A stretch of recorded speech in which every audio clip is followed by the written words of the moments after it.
Hello and welcome to the conclusion of my international championship season in the Grandmaster division.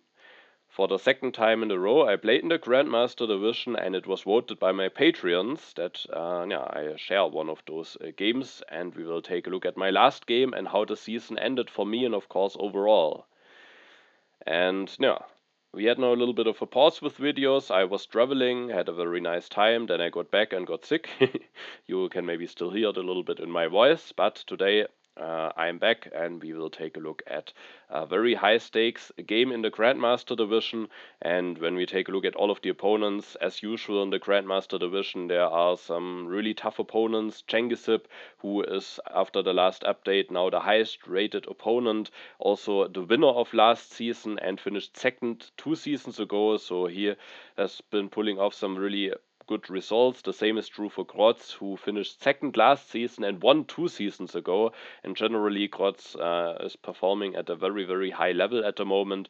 Is thus also the fourth highest rated player in the Clicker rating. We have Martin Pecheur, the world champion of 2024, and also back to great form recently, is still in the upper bracket, one of 4 players in the current edition of the World Championship. I'm at the 6th position at the moment in the Clicker rating. We have Funestus, who is now already playing his 7th consecutive season in the Grandmaster division, so he has been showing with that some great consistency, always avoided to get relegated. Hasn't won the Grandmaster division so far, so that's maybe a missing piece for him. Has maybe another chance in this season. But has always managed to avoid relegation. We have Vovka, the 14th highest rated player, who has his debut season in the Grandmaster division and also has been consistently pulling off some great results. And then we have Eepogi, the player of the year 2025, who together or who also has been performing on quite a high level. Alright, and with that short introduction, we are going to take a look at my last 4-player game, and this season things haven't been going that well for me, so when this 4-player game was going on, was still in danger of getting relegated, and the better the result, or the better result, the better my chances to stay in the league. There were some other games not finished yet, so I didn't know exactly what result I need to stay in the league. But Vovka and Eepogi both were players who also might be in danger of getting relegated.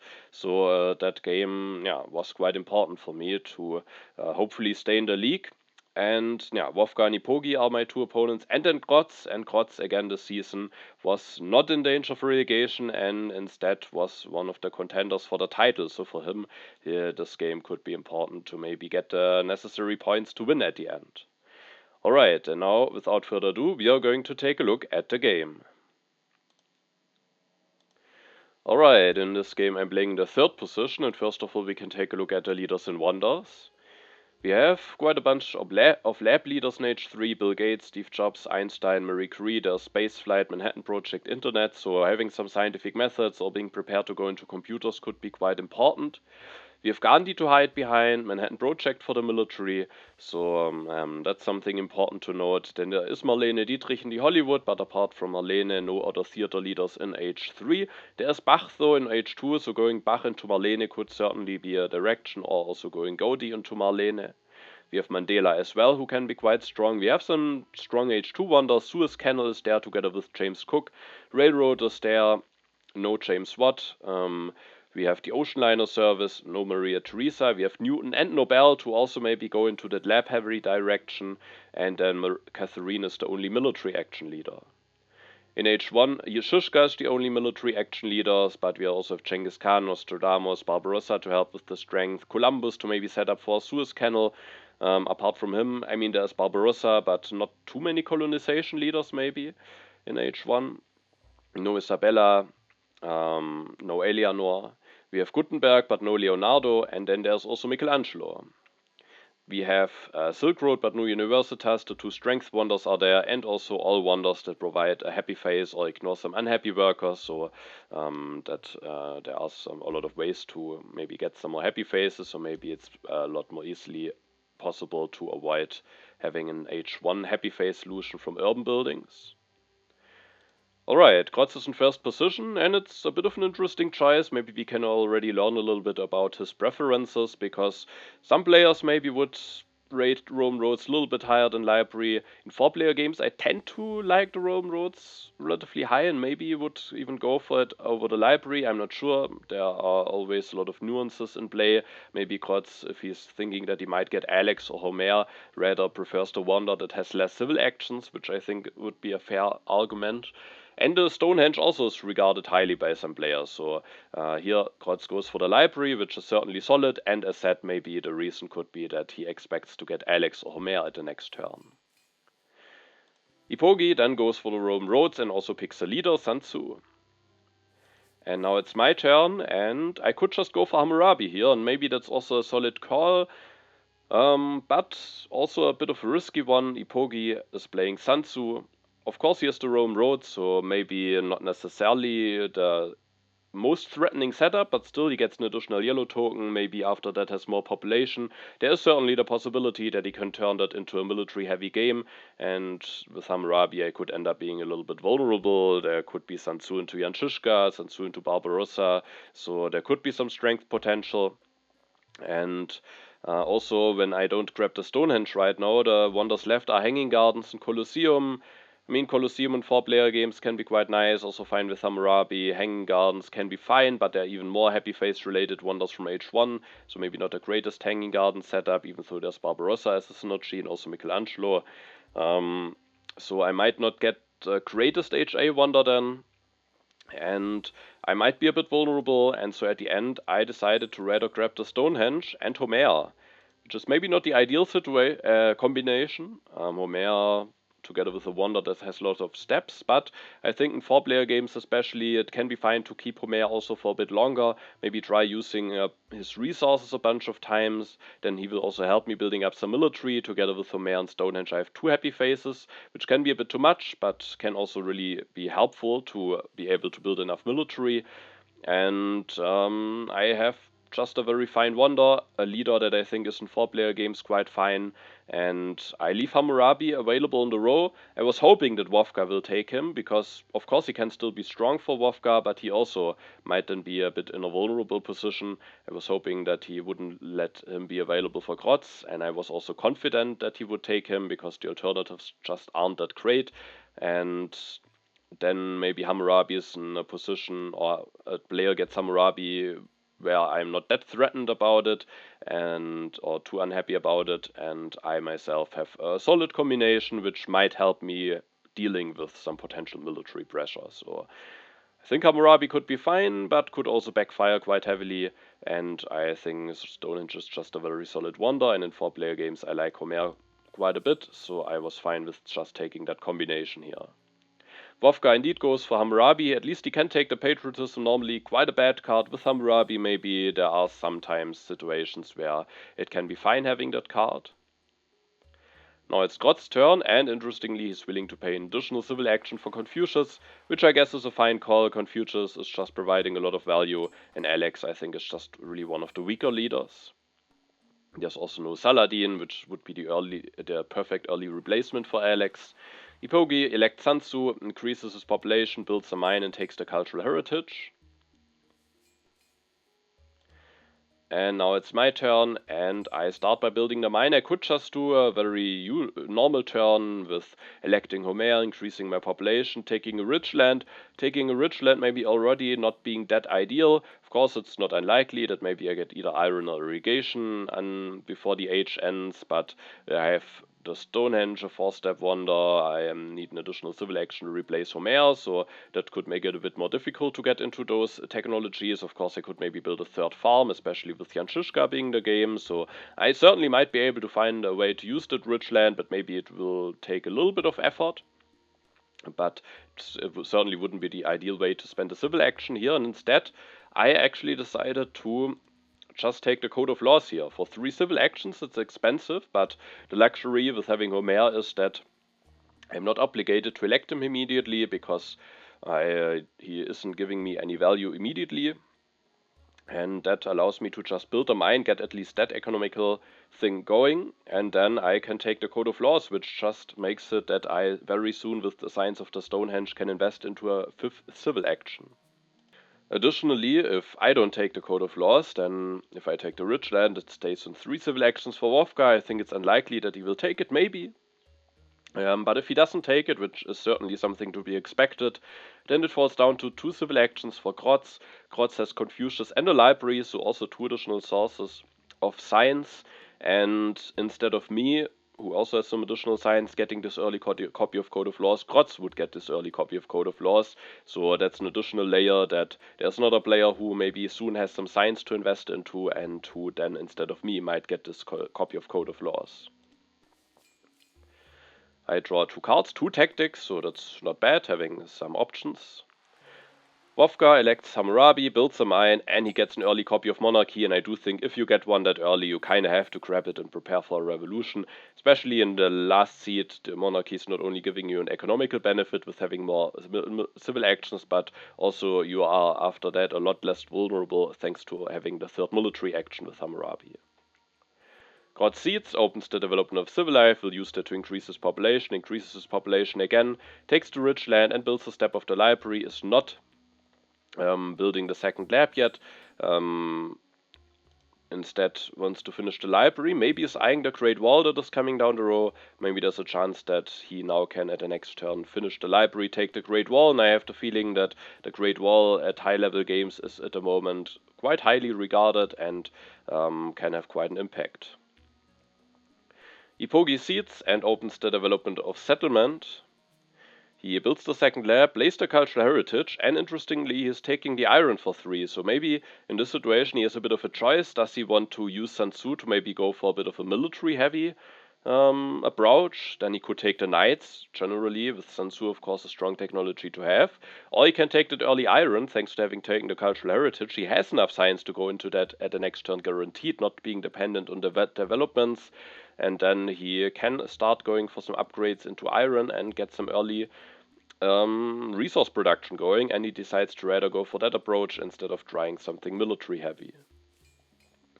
And that, of course, might also be a bit of a tell on his military cards. If he had a lot of strength events and a Knights tactic, I think it could be worthwhile to go for the Knights, but maybe he rather has some peaceful events in hand.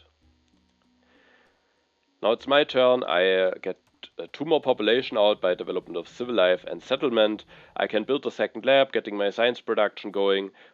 Eepogi has passed on the Knights, but I have a Knights tactic with Homer. It's just strong, having better units than warriors to invest into, the additional resource of him, so I was willing here to grab the Knights for 2.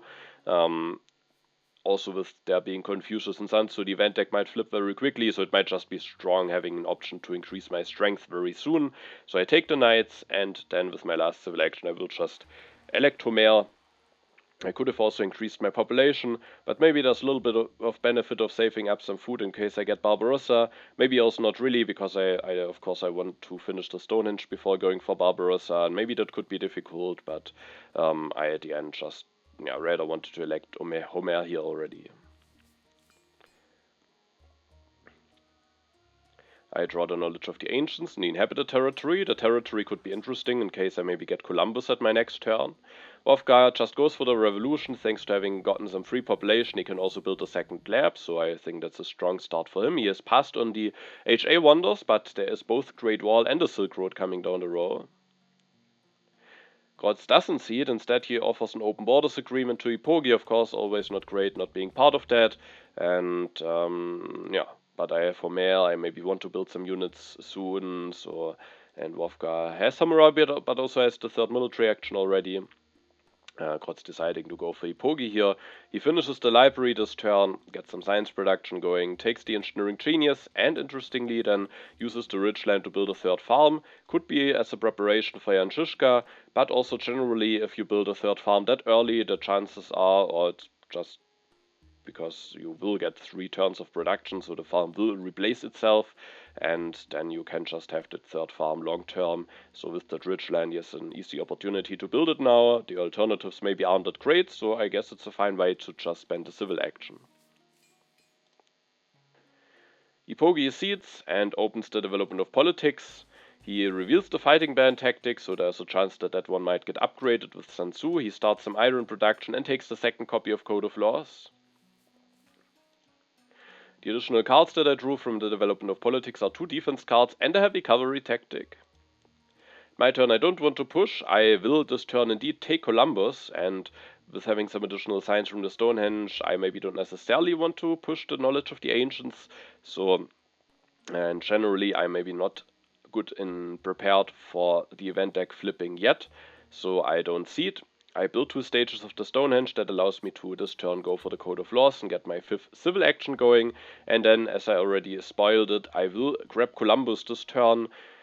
With having drawn this colony and with there being a Suez Canal and James Cook, I think Columbus is just quite strong, and I can just keep him in hand now for a while, and ideally, starting with the next turn, maybe I can start using Homer and getting a resource out of him every turn, and he will still provide me some value, and then at the end of H1 I can maybe switch to Columbus and get a colony, and just in general, if you have Homer, it's good to maybe have an H1 leader early, so that you don't land in an awkward spot where you have to take one for expensive late in H1 to not lose the happy face. So yeah, I just felt like Columbus is a good way to spend my civil action here, and then I need to get out of corruption. I do that by increasing my population.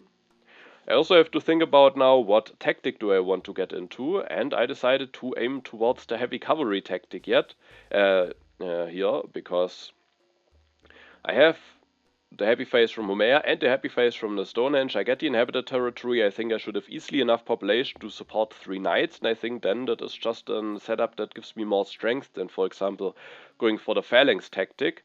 And also, for example, if one of my opponents, for example Grozz, ends up going for Jan Žižka, then it also isn't that easy. Then he doesn't get a phalanx tactic from me to work with. Of course, there's also Genghis Khan, and now I'm gifting a heavy cavalry to someone, but Genghis Khan I think is just not as important as Jan Žižka, so I rather went for that tactic. There's one downside though, and that is that ideally I would like to, from the next turn on, start using Homer's resources every turn, but now that I decide to go for the heavy cavalry, I don't really want to build a warrior. In order to develop the knights, I at the moment need to build a step of the Stonehenge, but then I don't have enough resources, even with the resource of Homer, to build a knight.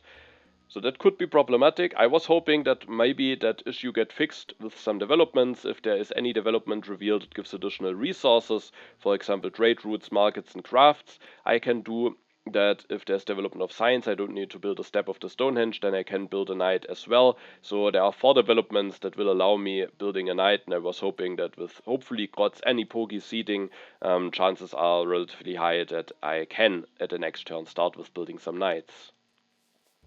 I keep the colonization card and the colony for Columbus. I draw the scientific breakthrough. Vovka has a choice to make here, decides to go for the Silk Road over the Great Wall.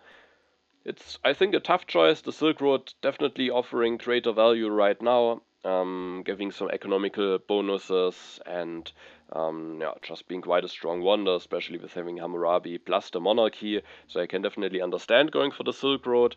On the other hand, there's still Sun Tzu in the game, and Grozz has this engineering genius. Now that Vovka doesn't take the Great Wall, Grozz might go for the Great Wall. There's Žižka in the game, so there is the potential for things getting a bit dangerous. And in last position, the Great Wall, of course, can be quite helpful to maybe be less vulnerable. So maybe it could be an idea to go for the Great Wall here. But then again, if you have no HA Wonder, the Great Wall is, of course, extremely bad to lose to Ravages of Time.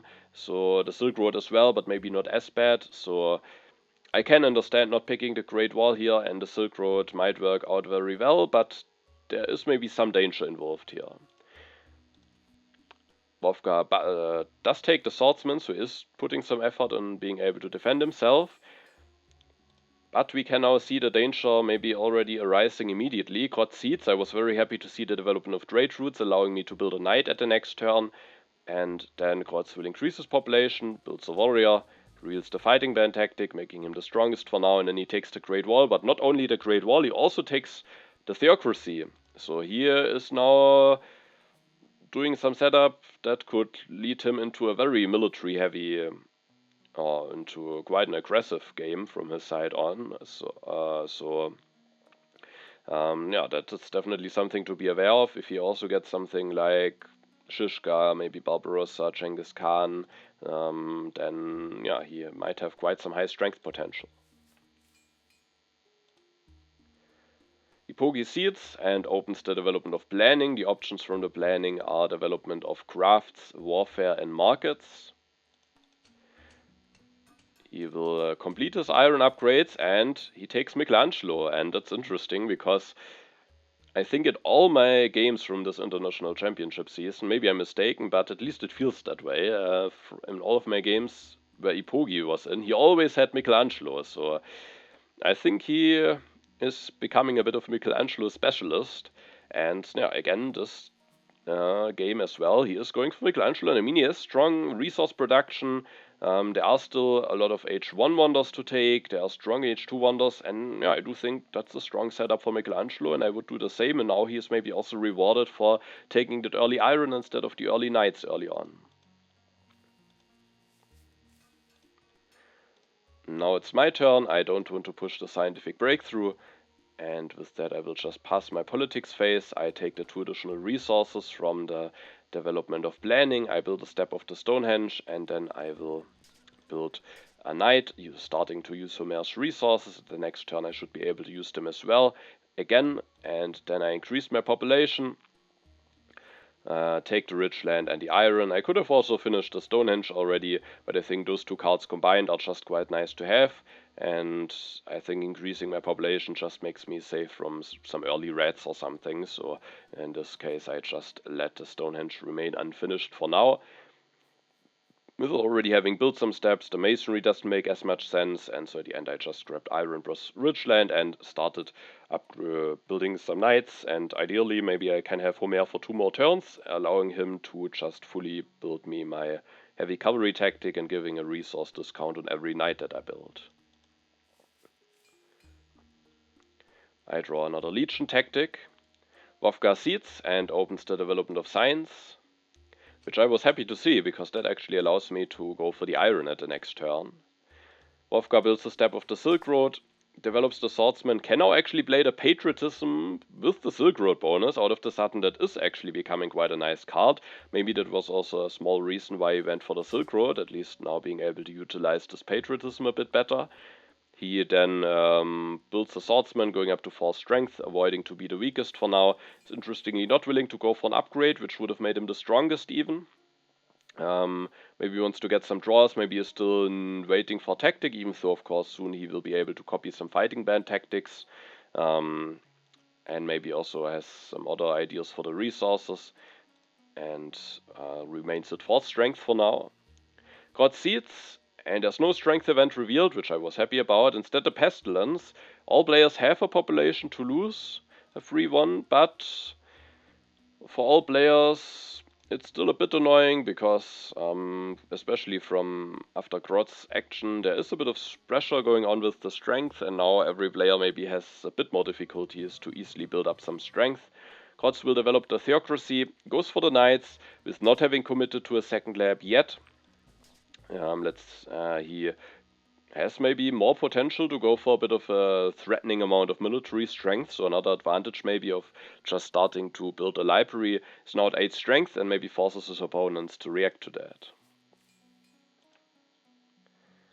Eepogi doesn't see it, instead develops the Code of Laws. He could just finish the Rome roads here, but instead he wants to build up some strength. Also, I think he needed to avoid an uprising, starts building on the Rome roads and takes the swordsman in hand. Has 4 strength and 3 military actions, but an open borders agreement with Grozz, so he would need 3 defense cards to defend, but he also had a lot of draws with Sun Tzu and also from development of politics, so maybe that's enough, especially with Grozz having Confucius, to not get hit by an aggression. In order for me to not get hit by an aggression, I need to build 1 more knight, so that I can defend with my defense card plus another card. And the Pestilence was also a bit annoying for me, because instead of just easily being able to build a 3rd knight at the next turn, I now aren't that easily able, I'm not that easily able to just build this 3rd knight. But I can do something about it. I could now just for example, finish the Stonehenge, go for an iron upgrade, start some resource production. Maybe that's also a fine thing to do.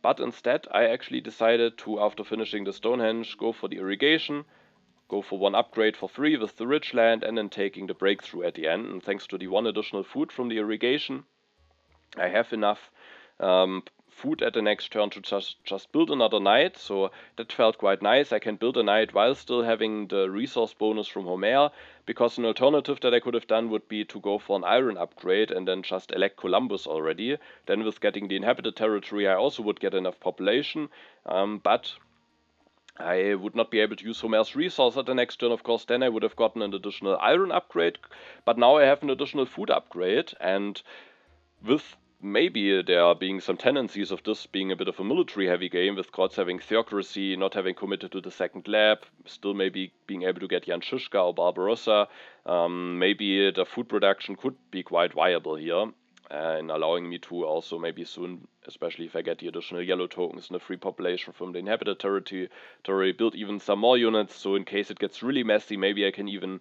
afford at some point to go for 2 heavy cavalry tactics. And with that idea, and felt it's maybe a nice idea to actually go for farms first here. As my last civil action, I take the breakthrough. I also thought about a rich land, could maybe accelerate how quickly I can get into iron upgrades, but if I develop the iron without a breakthrough, I'm just extremely low in science afterwards, and at the end I just felt like I need the science even more, but it was a bit of a close call, and the rich land could also be justified here. I draw a card on Knowledge of the Ancients. Vovka seeds, and unfortunately my food play does get a bit punished here, because after the pestilence immediately the rats are revealed, so there are some events that really limit how much population the players can put into the military. I mean, not too much food is lost, but especially Grozz and I maybe just lose a population from the rats, and of course that makes my play of going for irrigation a bit worse, and maybe just electing Columbus could have been better in hindsight. Vovka starts going for some irrigation upgrades now, has to destroy lab because he got now the combination out of pestilence and rats before his next action, before this action phase, so he lost the population and all of his food, which otherwise would have allowed him to increase his population. Because of that, he has to destroy an HA lab. That is quite painful, having to use a civil action, but yeah, he kind of has to destroy something here, and at least he gets some food production going now, making sure that he maybe has soon again some population to work with. He also upgrades those 2 units and takes the bread and circuses as well as the cultural heritage. Žižka stays on 3 civil actions. Vovka might have a chance to get him at the next turn. Let's see if Grozz is willing to take him even for 3. Would work quite well with the phalanx tactic that he's having. He opens the naval trade agreement, so confuses event, and indeed he is willing to go for Jan Žižka here. Builds another knight, is now at 13 strength, soon can finish the Great Wall, maybe at the next turn already. Is then at 15 strength, and then things start to get quite dangerous here. Eepogi doesn't seed, instead finishes the Roman roads, elects Michelangelo, so the fighting man tactic does get upgraded. He could just take Himeji Castle here, but he decides to go for the Forbidden City first, and it's a bit greedy, but also it just will provide him a lot of value, and so he stays vulnerable to an aggression from Grozz. But he at least goes for the swordsman, so for a bit of strength to avoid being the weakest for now. And at the next turn he might be able to finish the Forbidden City and take the Himeji Castle, because the Himeji Castle stays in the 3 civil action area for me. Vovka doesn't have enough resources to finish the Silk Road. Grozz doesn't have enough civil actions to finish Great Wall and take the Himeji Castle. So Eepogi might very well be able to, at the next turn, finish Forbidden City, take Himeji Castle, and then maybe be a bit safer later on, but also have the additional value from the Forbidden City, which also frees up some population, which then also helps him with the strength. I was unhappy to see that he likely will be able to go for the Himeji Castle, because I think that really can help him staying safe with that Michelangelo game plan, and I, because of that, was actually considering to deny the Himeji Castle here. First of all, because of having lost all of my food to the rats, I sadly now have to disband this warrior and build a knight. At least with being 3 strength behind Grozz, I'm actually safe from an aggression. Or not completely safe, because if I would need to defend, I would need to discard my colony, and Grozz might be aware of that, but the good news is that Eepogi is just completely vulnerable to an aggression, so I think it's unlikely that Grozz would go against me. And yeah, with that I'm hopefully safe from an aggression. Not ideal to having to disband this warrior, but it's what I have to do now. And then I kinda considered taking the Timichi Castle, but I'm just in Bronze Mine. It would be an expensive project for me. I think it's too big of a cost for me in order to go for that denial, but I really didn't like that Eepogi can just go for Timichi Castle at the next turn. I think that can really help him, but I think it would ruin my own game too much. There are some strong H2 wonders. Maybe Eepogi just gets one of those, maybe gets an early railroad, maybe I block myself from a potential Suez Canal when I get a colony with Columbus, or I just think that's not something that I can do here. And so instead I just started my iron upgrade. I could also upgrade a farm here, but I get a free population with Columbus at the next turn, and with that I started my resource upgrades here, and I took another copy of Breakthrough to just have a bit more science available. Vovka will also grab a leader for 3, Genghis Khan grabbing one for 3, when all of the others have one seems expensive, but this turn he can still get the civil action back, so it's not that expensive, and it helps him immediately with the strength, because now he can actually play his own heavy cavalry tactic. Could have also copied mine if he didn't have one, but it looks like he has a good tactic available. Goes up to 10 strength, starts getting the culture from Genghis Khan, increases his population to get out of corruption, builds the second lab for 3 with this urban growth with the Silk Road bonus, and at the next turn maybe can finish the Silk Road, even though he might need to do something about his happy faces and go for the bread and circuses first, but it could even be both possible. He has just enough resources to build an arena for 2 resources only, whereas the Masonry has still 5 resources left to also finish the Silk Road. Now it's Grozz's turn, and he is able to pull off an aggression against Eepogi, so Eepogi will get the Timichi Castle, but at least he gets a bit punished before he is able to construct that. Grozz then builds the Great Wall, takes the Frugality. Now H2 starts. Eepogi can seed, opens 2 new deposits, so even more resources for him. At least I get a bit more resources thanks to having gone for 1 iron upgrade. He finishes the Forbidden City, takes the Timichi Castle. If he would have built a step of the Forbidden City the turn before, he might have been even able to finish the Timichi Castle, but maybe didn't have knowledge about new deposits, even though it would make sense for him to seed that event, and he also pushed quite some events. And maybe that was also one of the reasons why he took the iron that expensive early on. So maybe it could have been worthwhile to build a step so that he could now finish the Timichi Castle and maybe then be somewhat safe. But we can also see that, and now the raid maybe comes even in somewhat handy for him, because he has now 2 free population and can just build 2 swordsmen, which puts him at 12 strength and should make him relatively safe from now on. And then he can finish the Timichi Castle at the next turn. Now it's my turn. I use Columbus immediately, and I build another knight to, again, with my 1 card and 1 draw that I get, just be able to defend against aggression from Grozz. So far I'm really living on the edge. And this turn I have a choice to make, and maybe I make the wrong choice here, because I first of all will just go for 2 upgrades, which I think is a perfectly fine thing to do. And then the question is how to spend those 3 civil actions. And I do think there are some options. I could, for example, go for the warfare, getting a 3rd military action, getting yet another strength. And that could just be a fine way. Then I have still 1 civil action left. Maybe I could take the theology just to have a happy face solution in hand. So that could be fine, but investing into the warfare with my low science could also be quite, or is quite, expensive.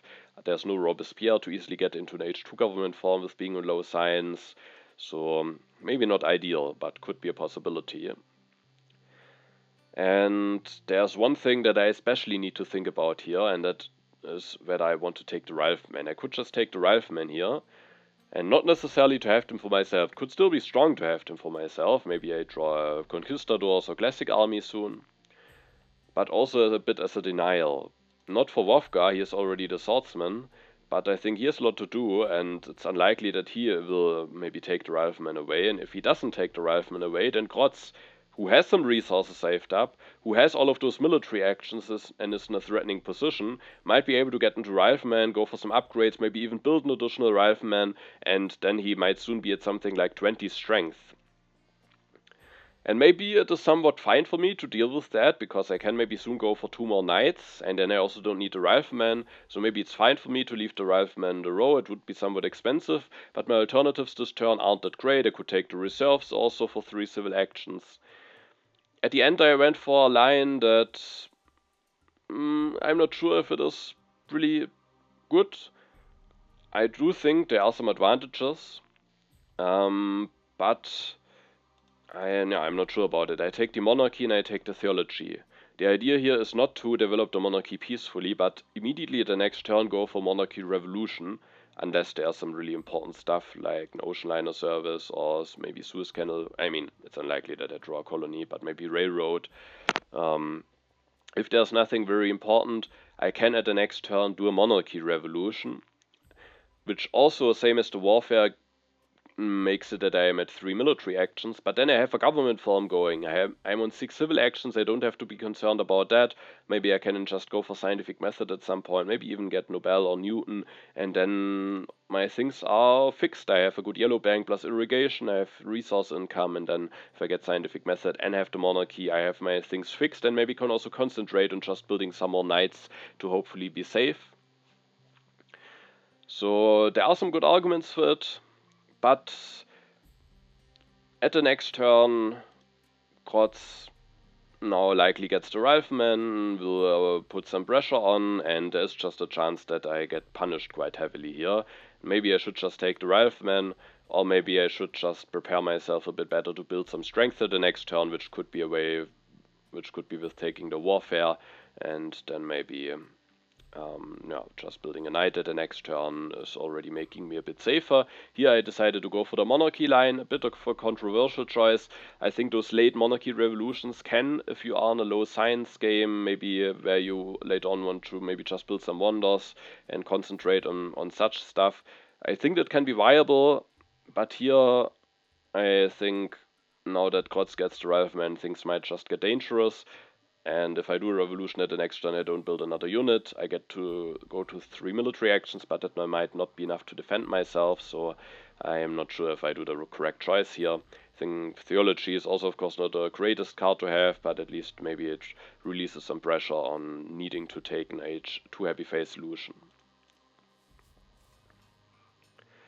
I draw the Cold War, potentially went to push. Vovka this turn goes for the bread and circuses, needs to do that to fix his happy faces, finishes the Silk Road, gets out of corruption like that, and does actually destroy a lab in order to build another swordsman. That is, of course, not ideal here. Was it 2 labs, destroyed one to fix an uprising early on, rebuild it again, and now destroys it again, but it makes it that he isn't the weakest, it makes it that he gets the Genghis Khan culture, but maybe he could have avoided potentially building that lab. On the other hand, we see that he used all of his science this turn in order to go for the bread and circuses, and in the turn before for the masonry, and he needed a masonry to have enough resources to build both the bread and circuses and the Silk Road, so maybe he just needed that lab for that very short time. He at least built it with the urban growth, so that might have still served some purpose, the one science that he for a short term got out of it, but now already the worker is back at the swordsman.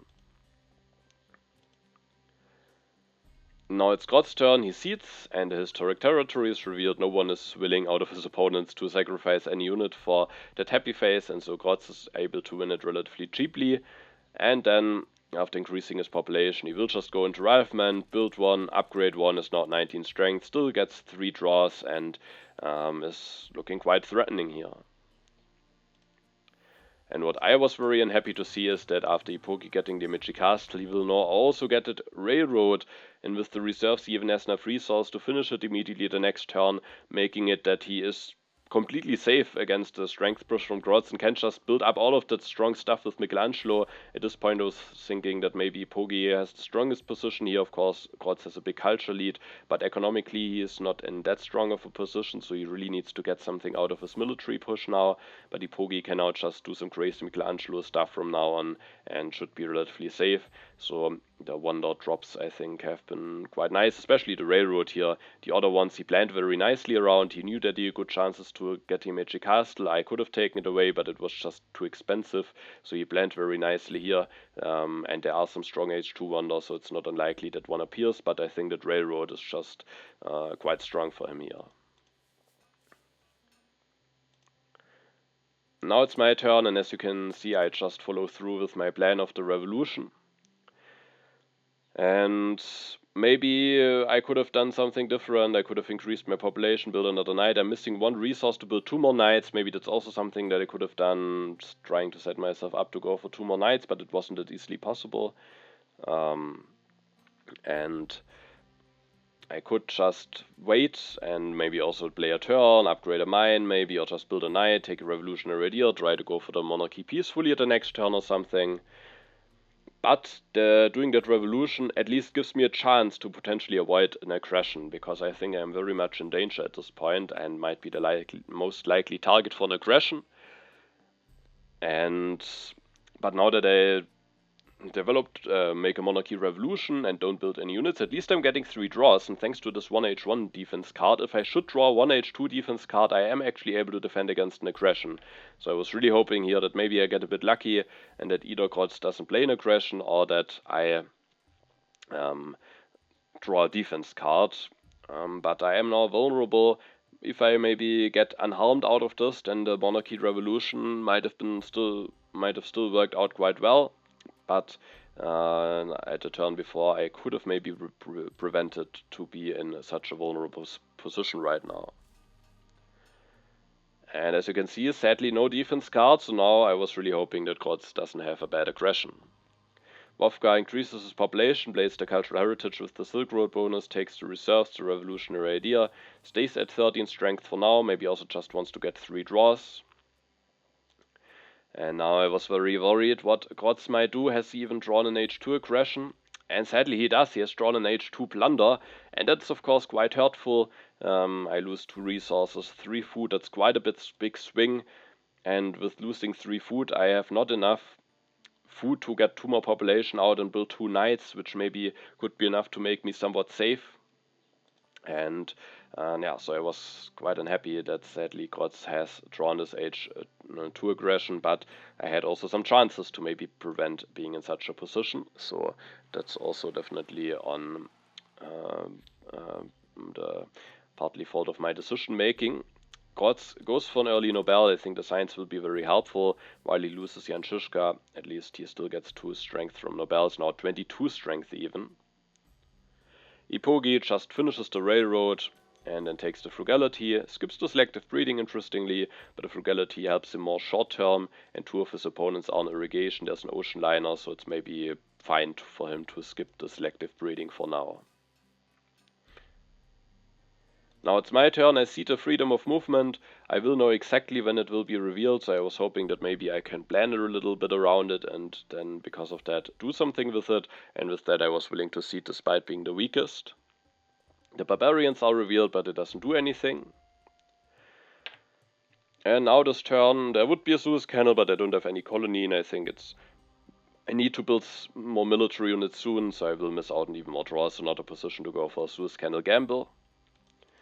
I go for 1 iron upgrade, I build 1 knight, so at least I have completed my upgrades here. I'm at 14 strength, but now I would even need to draw 2 defense cards, so if Grozz has yet another aggression, again things might be looking quite dangerous for me. Then I could maybe think about going for James Cook here, just getting a replacement for Columbus and getting an early H2 leader, but at the moment Cook is just giving me 2 culture. I think I can't easily colonize some territories. The Suez Canal will be gone, so even though the other leaders maybe also not that great for me apart from Newton, if I get him with scientific method it would be very strong, and I think maybe just leaving myself open for that option is already reason enough to not go for Cook.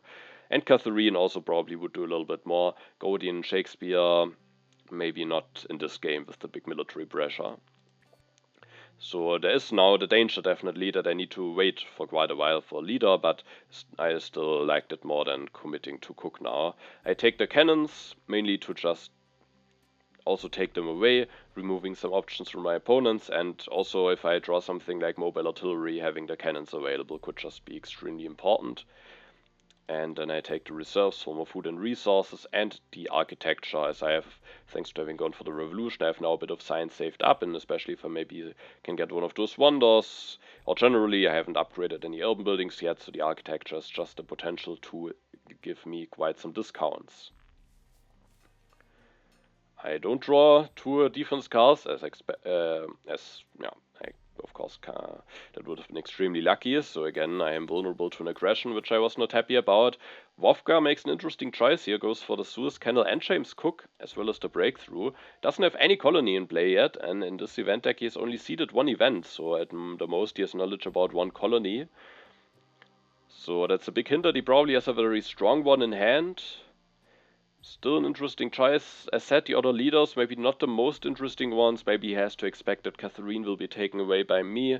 And yeah, maybe if he gets something like autonomous, and then at least he has Cook, maybe wins his 1 colony that is coming. It could still work out well, but it's a bit of a gamble. And yeah, we will need to see how that works out.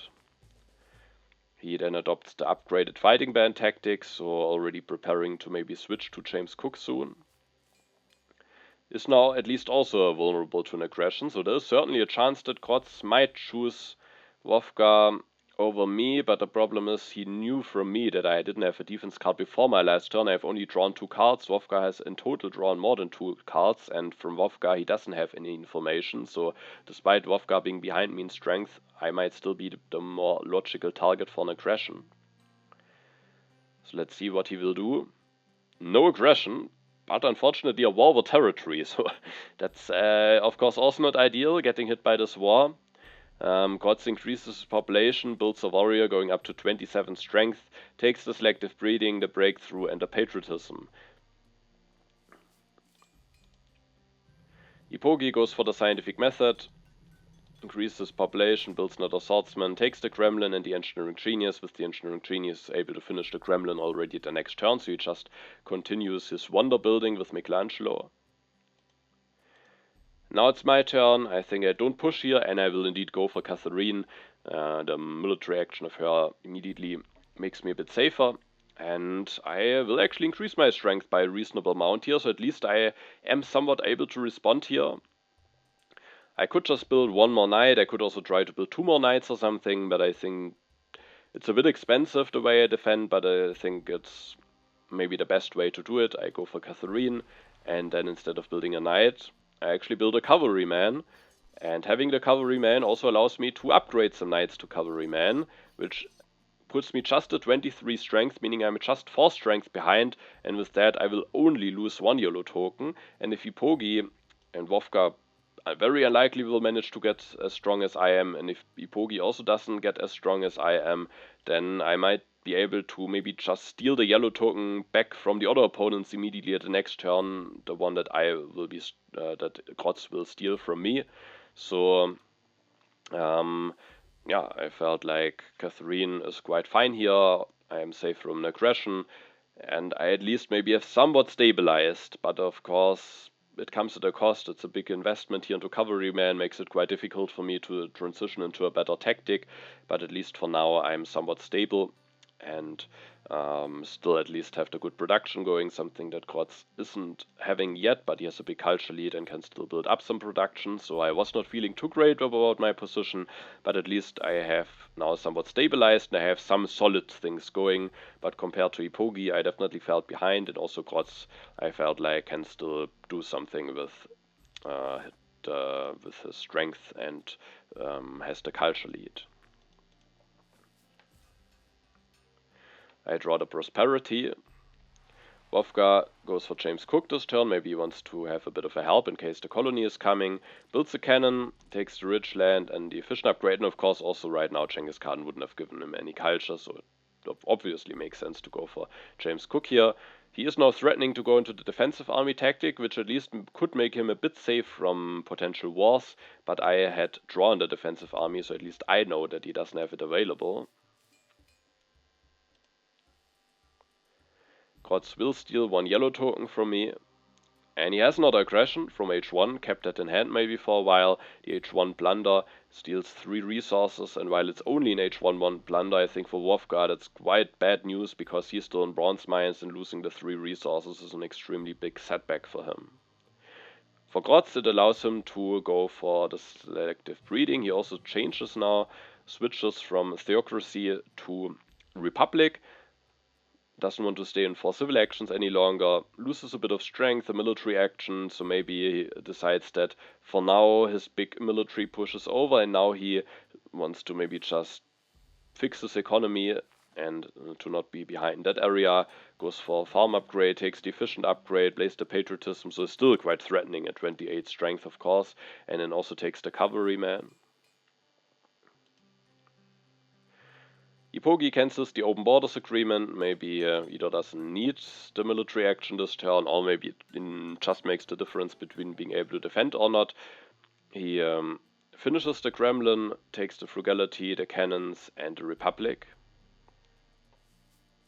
And he does not build another swordsman or something, which is good news for me, meaning that at my politics phase, I will first of all regain the yellow token that I have lost to the war, and I will also go into scientific method here. So I go for the scientific method, completing my economy upgrades. I take the urban growth for the second upgrade. Sadly, I can't use the architecture because I invested 6 science into the cavalryman, but I think it's still just nice to get those upgrades going. I can now maybe hope for an early Bill Gates, who could maybe give me quite a nice boost, and just generally it's still, of course, quite strong to go for those upgrades, and then I increase my population after having taken the urban growth. I draw a defense card, that might be nice to have for later on. The strategic territory is revealed, maybe the colony that Vovka has ceded, but he is not able to win it, and instead Eepogi wins it. He has actually some defense cards, so maybe cancelling the pact was not because it made a difference between defending or not, at least if he had all of those already. Vovka this turn goes for coal, thanks to reserves, an efficient upgrade in rich land. He can go for an upgrade and get some economy going. He increases his population, but is still quite a bit behind in strength, so he is still quite vulnerable. And unfortunately for him, Grozz kept yet another aggression from h1 in hand. The library also showing some great effect here, making it a lot easier for Grozz to keep more cards in hand and remain with open options, and a kidnap actually allows him to steal the revolutionary idea, which is quite a big swing, so quite a nice kidnap here by Grozz, and he can play it immediately, also scoring 3 culture, so being able to now convert the civil action into 4 science and 3 culture, I think is quite strong. The additional science actually allows him to go into coal, otherwise that wouldn't have been possible, so this kidnap may be one of the best kidnaps that I've seen. And then he goes for an upgrade, increases his population, and interestingly takes the journalism. I guess the alternatives weren't that interesting, so the journalism maybe at least opens up some options to produce some culture in h3.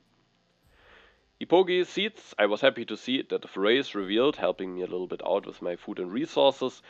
I was not happy to see that sadly the age didn't end, so Eepogi can yet again take a wonder with Michelangelo and fix the last area of his economy that is still somewhat weak with the ocean liner service. Otherwise, of course, he could have gone for the selective breeding, but with still needing a government form, I think the ocean liner is just way stronger for him. He increases his population with the frugality, builds a cannon, increases his population again, and then takes the selective breeding, can at the next turn finish the ocean liner, and I got a bit lucky here with the timing of the foray, because now Eepogi is actually again stronger than me. My turn, I'm at least not the weakest. I know now that foray is out, and I decide to push an event into the deck, and that event is the prosperity, which should be good for me, because I will this turn go for the team sports. Reign of Terror is revealed, so Vovka unfortunately gets hit by yet another thing, and I do think the team sports are extremely important here. First of all, and it's not because of Pierre, because Pierre is not in the game actually, but first of all, I still need a happy face solution, so I just need it for myself. It also gives me a bit of strength, which is nice. But when we take Vovka has bread and circuses, but Grozz still needs a happy face solution. Eepogi needs a happy face solution, has the Gremlin, so all of the players, or not all, but us 3, all didn't really find a civil action to grab a happy face solution, or didn't prioritize that, and with that I can now take the team spots for myself and deny it from both Grozz and Eepogi. And then I also built one immediately. I think there could still be a rebellion coming. It just makes me again stronger than Eepogi.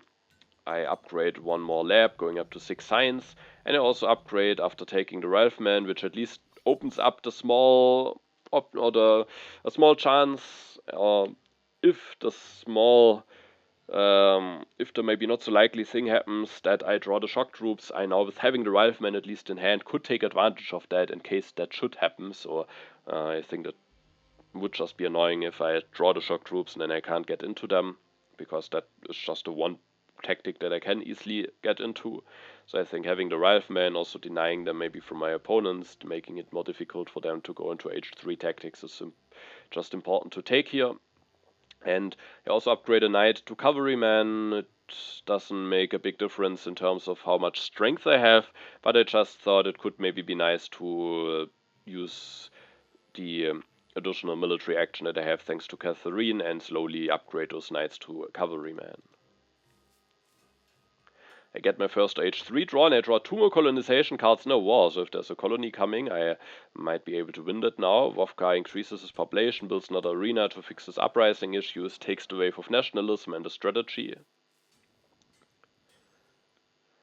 But he is still quite a bit behind in strength, so let's see if Grozz again finds a way to punish that. And unfortunately for Vovka, there is another aggression, so Grozz has gone for that Great Wall and Theocracy play with Jan Žižka, and he is getting the rewards. I think he went now for... he went for the plunder against... First of all, he went for the raid against Eepogi, then for the plunder against me, then for the war against me, then for the H1 plunder against Vovka, then the H1 kidnap against Vovka, and now the H2 spy against Vovka. So I think every turn he either got an aggression off or a war, so he is getting a lot of rewards. And yeah, that means that he has even more science now. Takes the opera, takes the architecture. There's Marlene, he missed out on the team spots, so I think it's important to set himself up for her. He also takes the efficient upgrade, has now fixed his economy. Now it's Eepogi's turn. He seeds and opens the scientific breakthrough, which I was happy to see because I just completed my lab upgrades, giving me 6 additional science. Eepogi allows it to go for the Republic, so it's also nice for him. He finishes the Ocean Liner. With the Republic, he is now on 10 civil actions, so that's just extremely strong. And he has even more civil actions because his Newton and the Ocean Liner service also is basically a free civil action. So he has an insane amount of civil actions, takes the reserves, the tanks, and the multimedia. Now it's my turn. I think I will push the Cold War here, hoping that I will manage to be one of the 2 strongest. The Uncertain Borders are revealed, yet another hit for Vovka. Things are really not going great for him. And I make a bit of a controversial choice here, because as you can see, I actually decide to go for Marie Curie for 3 civil actions, and it's definitely a bit questionable to take her for that expensive. Maybe it would be more understandable if I would have made a choice to seed the Iconoclasm into the deck, but I actually went for the Cold War still. And yeah, Marie Curie is maybe giving me some slightly better benefits than Catherine. Catherine is giving me 2 culture and a military action. Marie Curie will give me 2 culture, 2 strength, and a science income. I think that in total is maybe a bit more value than Catherine will give me, but if that is justification enough to take her for 3, is of course questionable. But the thing is, there is at least an option of maybe how I can a bit high roll with her, because if at the next turn oil should be available, then I could go still into an early oil and then get some even greater benefits out of her. So I just have a very small upgrade for Catherine for now. I just secure myself an H3 leader. Could wait for Bill Gates, maybe Einstein could be fine, maybe I could work with Mandela, but I have already a bunch of happy face, so I can't take him that easily. So I just secure myself a leader, get some small benefits compared to maybe having Catherine, and there's a chance that I maybe can get into oil and Marie Curie actually gets quite nice. Then again, Eepogi has the railroad, lots of civil action, so if the oil is available in his turn, he might very well take it away. And I also will take the democracy this turn, so even if the oil is available, going for the oil might mean delaying the democracy, and I have to think about it if that is really worthwhile for me. So not sure about this Miracle choice. On the other hand, I have to spend my civil action somehow. I have some some hand space issues, especially if I want to save up science for the democracy, which I think is also quite worthwhile for me. So at least taking Marie Curie makes it that I can take a card which gives me some small benefits and get it out of my hands so that afterwards I can take democracy and endowment. If I, for example, take the Elven Growth, I still have a civil action left, and then I maybe need to develop a tech, or I just need to build another team sports or something, which I don't need at the moment. So at the end, the turn was just a bit smoother with Marie Curie, but it also was somewhat expensive to go for her. But then again, I could go into an oil, and she is giving me some slightly better benefits, and the alternatives for the turn maybe wouldn't have been that great, especially with some hand space issues if I want to save up the science for the democracy. So at the end, I think it's a fine choice to take her instead of maybe just taking the urban growth. Maybe I could have seeded the iconoclasm then, but as with going into democracy, I've just at the end felt like the 6 Science of Cold War might do even more for me than potentially some of my opponents at some point losing their leader. Vovka seeds, and the freedom of movement is revealed. Sadly, I was not really able to set myself up nicely for that. We will see at my turn if I find a good use case for that. Vovka uses it to put a swordsman into cannon, maybe indicating that he has a tactic, or that maybe just wants to be better prepared for potential tactics that he might draw. He goes for another arena. Unfortunately for him, there's no Pierre in the game.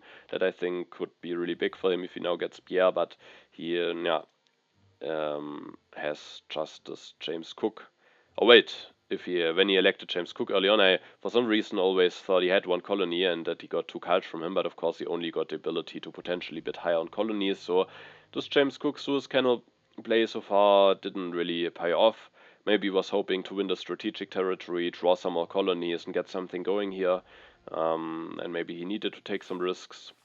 But so far that really didn't work out well for him. But at least for now he doesn't get hit by yet another aggression. Grozz instead seeds. The developed territory is revealed. Vovka is not able to win it. Eepogi wins it. At least he has to send 2 units away. Grozz will go into computers, could go for Bill Gates, but the thing is, he has still no happy face solution, so instead he rather opts for Steve Jobs, who can offer him the happy faces plus some culture. And if he saves up even more science, maybe he will be in a position to score a lot of Nobel Prizes with Steve Jobs. He also takes the tanks. As you can see, there is an early copy of oil coming down the road, so if Eepogi would not take it, I might be able to go for that at the next turn. And as we see now, there's even another copy coming down the road. Eepogi will go for the oil. He used the freedom of movement to put an iron into scientific method. Will go for Bill Gates this turn. Grozz used the freedom of movement to put an agriculture into warrior, interestingly, but just a bit more strength for him, making it that he is the strongest now, maybe an indicator that there's a strength event coming. Eepogi goes for the oil, is now 12 resource income, increases his population, takes the military builder, Bill Gates, a copy of reserves, and a communism. Interestingly, he doesn't elect Bill Gates yet, maybe rather wants to keep the science income as he has now with the oil already good resource income. And that makes it that the oil is available for me, and I have even drawn the impact of industry, so I might very well go for the oil now. And first of all, I will push the iconoclasm, maybe already a bit of an indicator on where I will take the turn, because my first instinct was, yes, I will go for the oil. I have that impact of industry, I have my Recree. Let's first of all see maybe what is revealed here. It's the international agreement, Grozz being able to take that thanks to having that additional warrior that he got with the freedom of movement. But as you can already see, I end up going for the democracy here. I thought about going for the oil, but there are only 25 cards left, so it's already relatively late. And the democracy also just gives me a big boost, gives me culture income. And then there was at the end a very important reason why I at the end just skipped the oil despite having the impact of industry. And that is that with now going for the democracy, I will build a religion to get out of corruption. And then I can take reserves, military theory, and a space flight.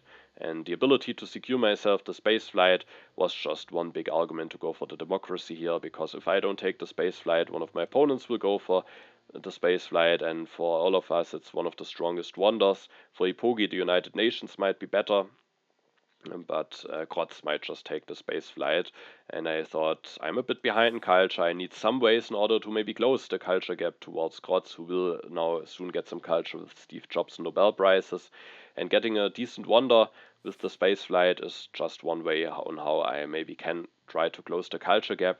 So I put quite an emphasis on securing myself that one, because all of the other wonders would really not score that much points for me, and with that I at the end just couldn't afford going into the oil here, and instead I just went for a good tech, reserves, spaceflight, developed a democracy. I draw impact of competition. Government competition could actually be nice with me having arenas and a bunch of cavalrymen, and at this point Vovka decides to resign, and I think it's also not looking that great for him. It would be interesting to know what colony he had in hand. That of course also is important to know to evaluate how strong his position is, but even if it's a strong colony like autonomous, it's really not looking great for him. He is behind in culture, he is very vulnerable militarily, and I think it's a fair choice to, at this point, resign. Maybe could have tried another turn, see if he gets hit by a war, but I just think there isn't really anything that he can hope for. If there at least would be something like Pierre in the game, maybe he could hope to get Pierre, but it's also not really looking like one of the opponents goes for war, and maybe he can hope that one of his other opponents gets hit by a war. Of course, maybe something that is always possible, but I think it's a fine choice here to just resign.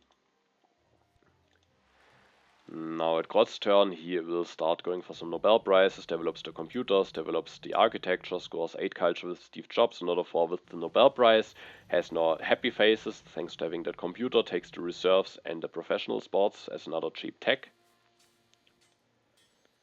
At Eepogi's turn, he revolts into the communism, interestingly, and then develops the tanks for free, switches to Bill Gates, increases population for free, plays the military buildup. So a lot is going on, considering that this is actually a revolution turn, and then he can build some stuff, reveal the modern army tactic, and is the strongest and even somewhat threatening. He's missing science to go into air forces, but he could still declare war, build 2 more swordsmen and a cannon, go for another tactics, and sacrifice a tank or something. So that is something that I have to be aware of, and that also somewhat dictated my turn here. I will start by seeding the impact of competition, which should turn out to be a nice impact for me, hopefully, even with Eepogi now starting to build some units. The prosperity is revealed, which gives me the most food. I increase my population, I take the revolutionary idea, I play the endowment, I develop the cannons, take the pro sports and the civil service. And the cannons I just develop as a war preparation, because now with having reserves and revolutionary idea and military theory, if I should get hit by a war, I could just develop the military theory, build 4 cannons, reveal the mechanized army tactic that I have in hand, and that at least gives me a decent amount of strength to threaten, or that I can also execute. If I want to threaten strength, I could maybe go for riflemen and threaten the shock troops. I don't build any cannon for now. I want to save up as many resources as I can for maybe some other projects. And then I just take some cards here, civil service, in case I want to go for the impact of government, and also maybe deny some potential ways of maybe my opponents being able to go for a big impact of progress, or in case I get the impact of progress, maybe making it a good impact for me. And so I take some text, the revolutionary idea. Hopefully I will be able to go for some Nobel Prizes and develop some text for the spaceflight. There's also still the Cold War coming, which I was hoping towards winning, which I was hoping that I will win it. And so that at the end was just a turn, taking some techs, developing the cannons to at least be prepared to defend myself in case Eepogi does something war-like. And apart from that, just taking some cards, hoping that I will be able to develop some techs. Sadly, no more impact, which is a bit unfortunate, as it might be my last draw step. Grozz seeds, the Cold War is revealed, so that one is good. Maybe allowing me to go for 2 Nobel Prizes potentially. Grozz will go for the rockets, develops the cavalryman, develops the rockets, prepares himself maybe also to potentially copy that modern army tactic that Eepogi presented, and with that also making himself from a war again, scoring a Nobel Prize, scoring 8 culture from Steve Jobs, scoring 4 culture from the Nobel Prize. Eepogi seeds and opens the crime wave. Sadly, I'm part of that. Eepogi doesn't lose any culture. He goes for the multimedia, another multimedia, the selective breeding, destroys the farm actually, interestingly, and then builds another multimedia. So he's going all into culture income and builds as many multimedias as he can, takes the satellites. And I was happy to see that because that means that there's actually another H3 turn, so I will get another draw step, and that could maybe result in quite some additional points in case I should get lucky and draw a good impact. I see the impact of government, not an ideal impact, but if I go for both military theory and civil service, it's still +1, seeding included, at least against me, against Eepogi, and it does give me some points against Grozz, and at this point I was also more confident that I might be able to finish before Grozz than before Eepogi. But there are actually some chances to maybe still finish before Eepogi, and a lot depends on the last card in the deck. There's only one card in the deck, and that's the United Nations. And a lot will depend on whether Grozz will decide to take the United Nations or not. It's not a big wonder for him, he only scores 12 points. He might be able to do a lot better stuff depending on what impacts he has. He is still vulnerable towards some impacts like harmony and can maybe improve quite a bunch of impacts if he builds some religions, also happiness, balance. So, the United Nations is not that great for him, but he could deny it from Eepogi. If Eepogi gets the United Nations, it will be hard to catch up to him. And the question is, during this turn, first of all, the wealthy territory will be revealed. Eepogi is able to win it for 1 tank. At least could cost him some points for the impact of competition that I put into the deck. And yeah, this turn I needed to think about on what are my chances, how likely is it that Grozz goes for United Nations, and how dangerous would it be if he goes for United Nations, especially if it is available in a 2 civil action area, because I know exactly where the United Nations is and I can decide where do I put it for Grozz. If it stays in a 3 civil action area, he could just take it for 5, play the reserves and finish it. It would be his whole turn, and then it would be very costly, and it is likely that he has just some better alternatives, and then Eepogi gets the United Nations. On the other hand, if I maybe let it slide down to the 2 civil action area purposefully, then at least Grozz could do something like take United Nations, play the reserves, develop military theory with the Steve Jobs bonus for at least 4 culture, and finish the United Nations. And then it's more likely that he will take it away, but then it's maybe also better for Grozz. And then there's the danger that maybe the situation is just getting too good for him, and that I will just end up behind him. And at the end, I just didn't feel comfortable enough giving him the United Nations into the 2 civil action area, also because I don't have knowledge about an impact that punishes him when he just goes for United Nations.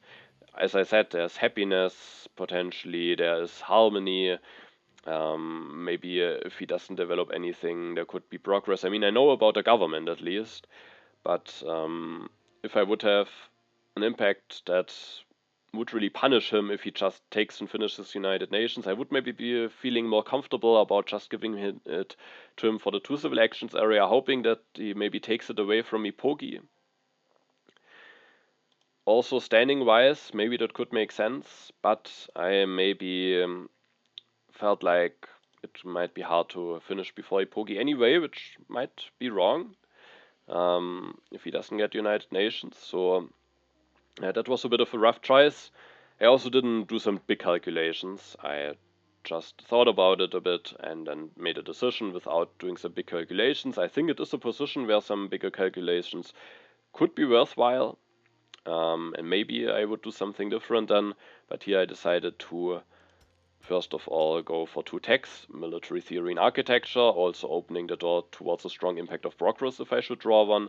I take the revolutionary idea, I take the mechanized agriculture. That's a denial from Grozz, because if I don't take it, then he can actually go for another Nobel Prize, and I think then the chance that he just goes for United Nations is extremely low. and because he can just go for not a Nobel Prize with Steve Jobs.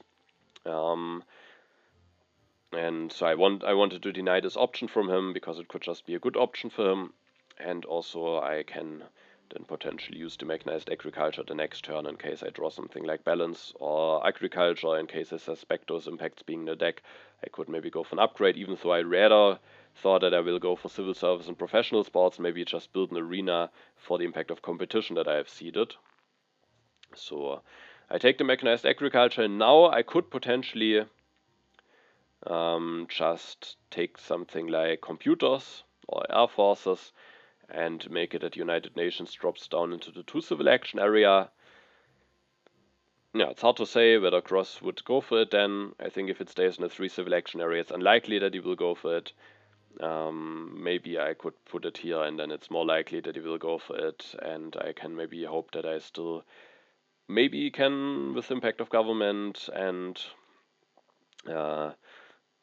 competition, maybe finish before him, and maybe then also have chances to finish before Eepogi. But at the end, I felt like if Grozz gets still 4 points out of Steve Jobs and develops the military theory for government and gets the United Nations for at least 12 points, and who knows, maybe he has even a good impact to evaluate, then maybe he's just getting a too big of a boost. So yeah, at the end I just thought my chances for a second position is the best when I deny this potentially at least good option from Grozz. And while it would maybe make sense standing-wise to finish before Eepogi, at this point, looking at the standings, I felt like finishing second should give me with good chances to actually stay in the league. It would depend on some results, but I would have good chances, and so at the end I just went with the way that gives me maybe the biggest chance for the second place, or at least that's what I thought. So at least, as said, I didn't do any big calculations. I then will build a cannon, at least only having 2 corruption, and with the impact of competition coming, I will also score some more points with that impact. And now I have one more draw step, and I do actually draw the impact of harmony, and in case I build one more urban building at the next turn, which I likely will do, I have a 20 harmony, and as you can see, Grozz has only an 8 harmony at the moment, so I was really hoping that that actually might turn out to be quite a nice impact. Eepogi also has only a 12 harmony, so that could end up being a very good impact. And if I would have had that in hand before, I think then I would be very willing to put United Nations into the 2 civil action area, because then if Grozz just develops military theory and builds the United Nations, I know that I have an impact in hand that punishes him very heavily. So yeah, that maybe would have changed things a bit, but it could still turn out to be a good impact for me, so I was still happy to draw that. And I maybe still had some very small hopes that Grozz would just go for the United Nations denial here. But as we will see, he just goes for the military theory with Steve Jobs. He builds a computer going up to 16 science, a big indicator towards the potential impact of science. And then he builds a religion, another religion, and with that is perfectly set up for the harmony. So he played around that. Maybe he would have done the same even if the United Nations are under 2 civil action area. Eepogi will then get United Nations, and with that it will be very difficult to finish before him.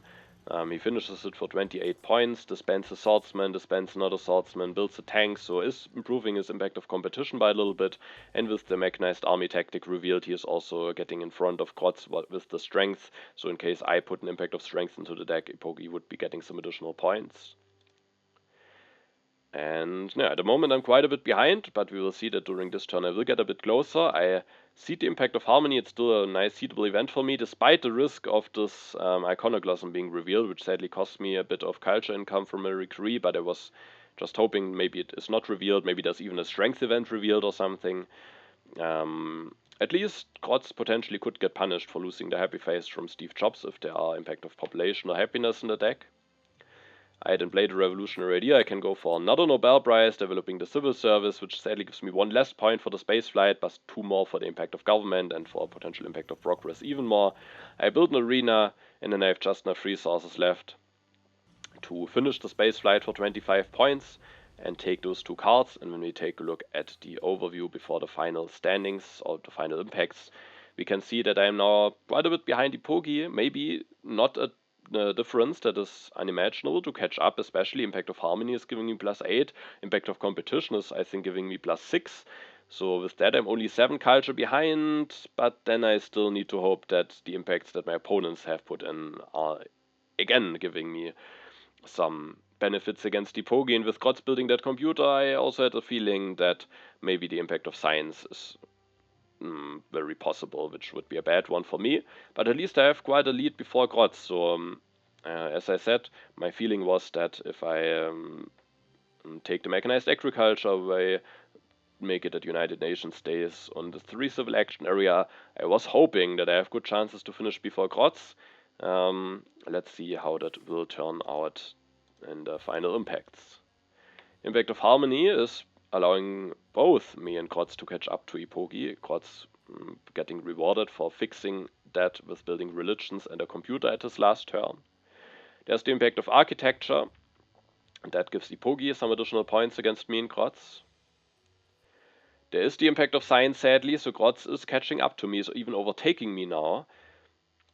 But now there are some impacts for me. The impact of Government is good for Eepogi, it's not as good for Grozz, and I'm able to overtake him again. And the last impact is also from me. It's the impact of Competition, which actually gives me +8 against Eepogi even, and also +8 against Grozz, so I am getting closer to Eepogi again, but it's not enough to finish before him, but at least I am securing my 2nd place here and finish before Grozz.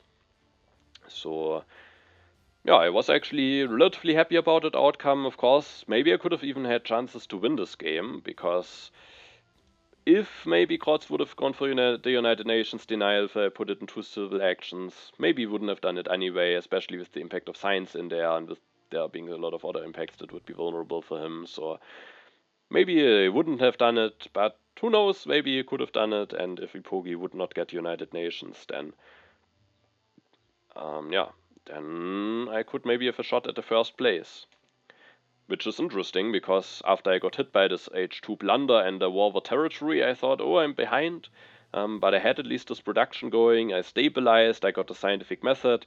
Maybe the monarchy revolution had also some good parts to it after all. At least I had that government form going, I was then able to switch into democracy, won some events like Foray and Cold War, got a lot of value out of scientific breakthrough, secured myself the best wonder with the space flight. And then somehow I managed to at least finish before Grozz, who got a lot out of his military push. As I said at some point, he had an insane series of aggressions and this one war in a row. And he had a culture lead, went into colon selective breeding, but at the end it was not enough for him. I had some good impacts. I had a better wonder. He didn't get any H3 wonder, which was a bit of a downside for him. And despite getting a lot of culture out of Steve Jobs' Nobel Prize, it was actually not enough. So I was overall quite happy that I actually finished 2nd, with even having chances for 1st, maybe. But Eepogi, I think his Michelangelo game was just insanely strong. He is going for Michelangelo very often lately.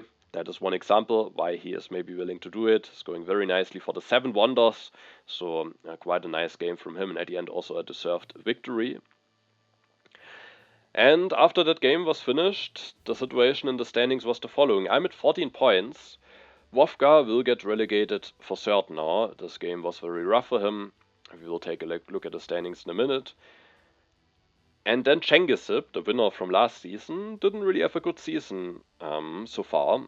And at this point, after this game was finished, he had 5 games finished. And I knew that I stay in the league unless he wins his last 2 games. He had a 3-player and a 4-player game still ongoing. And unless he wins both of those games, I stay in the league. And that is also why I thought, okay, if I at least finish 2nd, I should have good chances. And if maybe the situation of the standings would be a bit differently, maybe I would have played a bit differently to give myself more chance for the 1st position. But like this, I felt like I should have good chances if I just finish 2nd. And let's see how the last 2 games of Chengisip have gone. If he managed to win both of them, or if he didn't, and that would mean that I would be able to stay in the league. So we are going to take a look at the final standings of the Grandmaster division of the season now. Alright, as you can see, here was the game that we just saw with me finishing second, and let's see how the 3-player game has been going. And you can see Cengiz managed to win against Funestus and Marta Pecheur. And then the 4-player game. And Cengiz also managed to win against Grozz, Funestus and before Eepogi. So unfortunately, despite me finishing second, with Cengiz actually winning the last 2 games, we have the following situation in the standings. Cengiz overtaking me by 1 point, staying in the league. And I remember, I think there was already a season like that where Cengiz had a very bad start and then somehow managed to make a comeback at the end of the season. So maybe I shouldn't have feeling too good about my chances to stay in the league. But yeah, he is the #1 rated player and he pulled it off again. And I think someone shared a very interesting statistic in the 3H's Discord, because Cengiz is actually the player with the most seasons in the Grandmaster division. I think that was his 15th season, and he never got relegated. So that's definitely a great sign of some consistency and of him just being an absolute elite player. That's actually very insane. Um, Being able to play all 15 seasons in the Grandmaster division with some very strong opposition, but always being able to stay in the league. This time it was almost broken, the series, but unfortunately he made a comeback, and yeah, maybe I should have somehow tried to finish before Eepogi. Maybe that at the end would have been better, but at this point Eepogi had also still 1 game left. If he would have scored some points in that, or he also would have had more at the end. So I think it was fine to just play for that second place instead of trying to risk that second place, but Cengiz pulling off the 2 wins managed to stay in the league, so congratulations to him, but of course also congratulations to Grozz, because despite the 3rd place that we just saw from him in this game, he overall played again an extremely strong season. 28 points, having a big lead towards the 2nd place, and then there's again another gap towards the 3rd place. So Grozz at the moment being incredibly consistent in the last 3 seasons in the Grandmaster division of the International Championship. He always finished 1st or 2nd, has won now for the 2nd time. So big congratulations. Is also playing in the Grandmaster division in the Intermezzo Championship season. So he is really showing off some very, very big consistency at the highest level. Funestus finishing 2nd, scoring a silver medal, so again not being able to win, but again showing a great performance, and also he again being able to stay in the league for the 7th time in a row. Marta Pecheur somehow scoring a bronze medal with 16 points, but I think it was similar for me in the last season. I also had not really a lot of